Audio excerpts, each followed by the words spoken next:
Hello guys, তোমরা কেমন আছো? নিশ্চয়ই ভালো আছো। তো আমার চ্যানেলে সবাইকে স্বাগত জানাই। তো আজ কিন্তু আমাদের ডিমের ঝোল রান্না হয়েছে।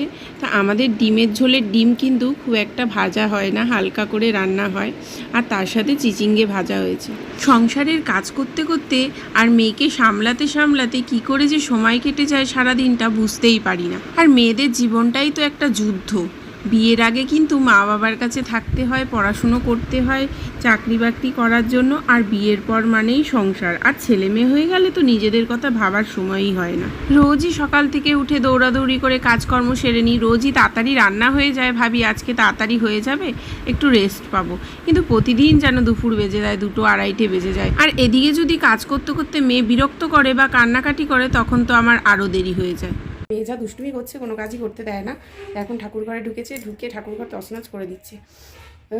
দেখো তোমাদেরকে দেখাচ্ছি, যাও রেখে এসো ওটা।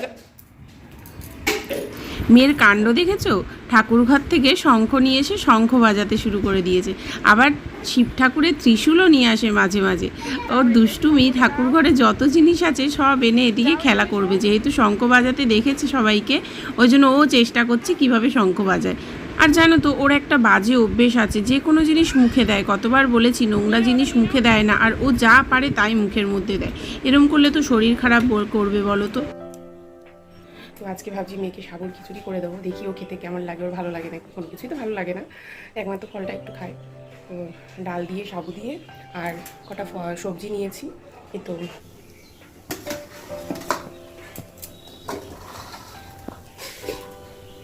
আটা নিয়ে নিয়েছি, আটা মাখবো বলে।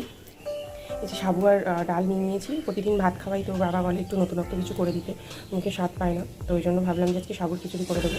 এই সবজিগুলো নিয়ে নিয়েছি, সবজিগুলো দিয়ে দেখি আজকে ওর খেতে ভালো লাগে নাকি। নতুনত্ব জিনিস কোনো কিছুই তো খেতে ভালো লাগে না, বা প্যাকনা পাকায় খাওয়া নিয়ে। তো আমাদের টিফিনটাও করে নেবো, মেয়ের টিফিনও করে নিই। তো সকালে টিফিনের জন্য আটা নিয়ে নিয়েছি, এবারে আটাটা মাখবো।